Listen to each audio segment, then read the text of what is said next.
সারা রাত ঘুমের পর আমাদের শরীর এবং মস্তিষ্ক প্রায় ৮ থেকে ১০ ঘন্টা উপোস থাকে। সকালে ঘুম থেকে ওঠার সময় আমাদের ব্রেনের এনার্জি লেভেল একদম তলানিতে থাকে। মহান সৃষ্টিকর্তা আমাদের মস্তিষ্ককে এমনভাবে তৈরি করেছেন যে এটি গ্লুকোজ বা শর্করা ছাড়া কাজ করতে পারে না। তাই সকালের নাস্তা বা ব্রেকফাস্ট ব্রেনের জন্য সবচেয়ে জরুরি। কিন্তু আমরা অনেকেই ভুল করি। অতিরিক্ত চিনি বা ফাস্ট ফুড দিয়ে নাস্তা করলে রক্তের সুগার হঠাৎ বেড়ে যায় এবং কিছুক্ষণ পরেই ধপ করে কমে যায়, যা ব্রেনকে ক্লান্ত করে ফেলে। তাহলে ব্রেনকে সারাদিন সচল ও তীক্ষ্ণ রাখতে কি খাবেন? বিজ্ঞান বলছে এই ৫টি খাবার আপনার মস্তিষ্কের জন্য সুপারফুড হিসেবে কাজ করে। তালিকার প্রথমেই আছে ডিম। ডিমকে বলা হয় ব্রেন ফুড। বিশেষ করে ডিমের কুসুমে থাকে প্রচুর পরিমাণে কোলিন। এই কোলিন আমাদের শরীরে গিয়ে অ্যাসিটাইল কোলিন নামের এক বিশেষ নিউরো ট্রান্সমিটার তৈরি করে। এটি মস্তিষ্কের কোষগুলোর মধ্যে যোগাযোগ দ্রুত করে, যার ফলে আমাদের স্মৃতিশক্তি বা মেমোরি এবং শেখার ক্ষমতা বৃদ্ধি পায়। এছাড়াও ডিমে আছে ভিটামিন B6 এবং B12, যা বয়সের সাথে সাথে মস্তিষ্ক ছোট হয়ে যাওয়া বা মেমোরি লস প্রতিরোধ করে। দ্বিতীয় খাবারটি হলো ওটস বা ওটমিল। এটি হলো কমপ্লেক্স কার্বোহাইড্রেট বা জটিল শর্করা। সাদা পাউরুটি বা চিনির মতো এটি রক্তে হঠাৎ সুগার বাড়ায় না, বরং এটি খুব ধীরে ধীরে ভেঙে গ্লুকোজ তৈরি করে, যা দীর্ঘ সময় ধরে মস্তিষ্ককে জ্বালানি যোগায়। ফলে আপনি সারাদিন কাজে মনোযোগ ধরে রাখতে পারেন এবং ক্লান্ত অনুভব করেন না। ওটসের সাথে ফল মেশালে এর পুষ্টিগুণ আরও বেড়ে যায়। তৃতীয় সুপারফুড হলো আখরোট এবং কাঠবাদাম। মহান সৃষ্টিকর্তা আখরোটকে দেখতে হুবহু মানুষের মস্তিষ্কের মতোই বানিয়েছেন, যা এক আশ্চর্য ইঙ্গিত। আখরোট এবং কাঠবাদামে আছে প্রচুর পরিমাণে ওমেগা-3 ফ্যাটি অ্যাসিড। এটি মস্তিষ্কের কোষের বাইরের দেয়াল বা মেমব্রেনকে সজীব রাখে।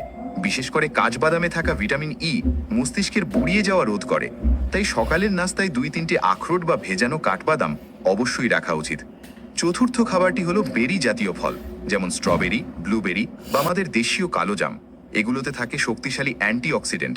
শরীরের ভেতরে বিপাক প্রক্রিয়ার ফলে কিছু ক্ষতিকর ফ্রি র্যাডিক্যালস তৈরি হয়, যা ব্রেন সেলকে ধ্বংস করার চেষ্টা করে।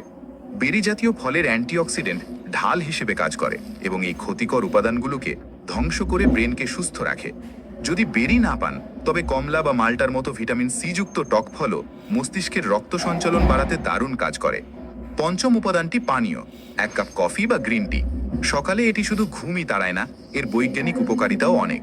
কফিতে থাকা ক্যাফেইন মস্তিষ্কের অ্যাডিনোসিন নামের রাসায়নিককে আটকে দেয়, যা আমাদের ঘুম ভাব তৈরি করে। ফলে আমরা সজাগ থাকি।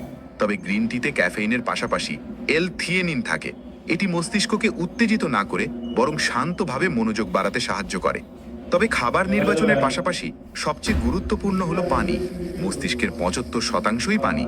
রাতে দীর্ঘ সময় পানি পান না করায় সকালে আমরা ডিহাইড্রেটেড থাকি। সামান্য পানির অভাবেই মনোযোগ কমে যায় এবং মাথা ব্যথা শুরু হতে পারে। তাই ব্রেকফাস্টের আগে অন্তত ১ গ্লাস পানি পান করে দিন শুরু করা উচিত। এটি মস্তিষ্কের সার্কিটগুলোকে জাগিয়ে তোলে। তাহলে আদর্শ সকালের নাস্তা কেমন হবে?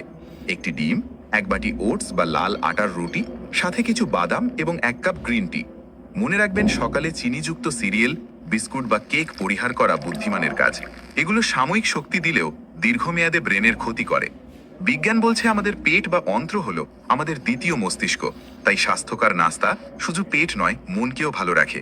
শরীরের ৯০% সেরোটোনিন বা হ্যাপি হরমোন পেটে তৈরি হয়। সঠিক খাবার খেলে আপনার সারা দিন মেজাজ ফুরফুরে থাকবে। মহান সৃষ্টিকর্তা আমাদের মস্তিষ্কের জন্য প্রকৃতিতে এত সুন্দর সব খাবারের ব্যবস্থা রেখেছেন, যা সত্যি বিস্ময়কর।